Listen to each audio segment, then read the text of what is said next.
પૂજ્ય શાસ્ત્રનિષ્ઠ પંડિત પ્રવર શ્રી ત્રૈલોક્યમંડન વિજયજી મહારાજ સાહેબને પંડિત પદ પ્રદાન નિમિત્તે નવલું નજરાણું.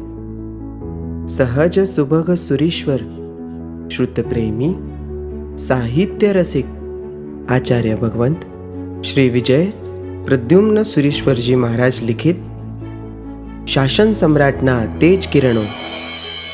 પ્રસંગ 6. સાધુને જરજમીન ન હોય. વિક્રમ સંવત 1966ની સાલ હતી. કદમગીરી તીર્થના પગરણ મંડાણા હતા. જીન મંદિર માટે જગ્યાની વાતચીત ચાલતી હતી. એ બધી જમીન બુધાના નેસમાં વસતા કામળિયા દરબારોની હતી. પૂજ્ય મહારાજ સાહેબે આ બધાને ઉપદેશ આપીને વ્યસનો છોડાવ્યા હતા. પૂજ્યશ્રીની વાણીનું વરદાન પામેલી હતી. તેથી તેઓના જીવનમાં પરિવર્તન આવ્યું હતું. તેઓએ આવા તીર્થના કામમાં જમીન વપરાતી હોય તો જમીન ભેટ આપવા કહ્યું. મહારાજ સાહેબે કહ્યું કે જમીન ટોકન કિંમતે લેવાની છે. દરબારે જમીન ભેટ આપવાની અને તે પણ પૂજ્યશ્રીને આપવાની વાતે અડગ રહ્યા.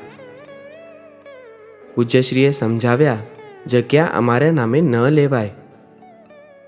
દરબાર કહે કે અકબર બાદશાહે તો ફરમાનો હીર વિજયસુરી મહારાજને આપ્યા હતા. મહારાજ સાહેબ કહે કે હું તો તેઓના પગની રજ પણ નથી. વળી સાધુને જરજમીન ન હોય.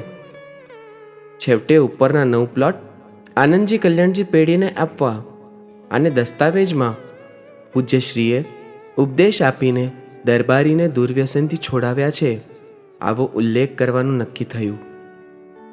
અને તે જગ્યા ઉપર વાદળથી વાતો કરે તેવા જીન મંદિરો બંધાવ્યા.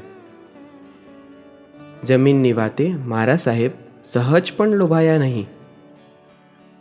આવી નિસ્પૃહતા તેઓના જીવનમાં હતી. નમો નમઃ. શ્રી ગુરુ નેમી સુરહે.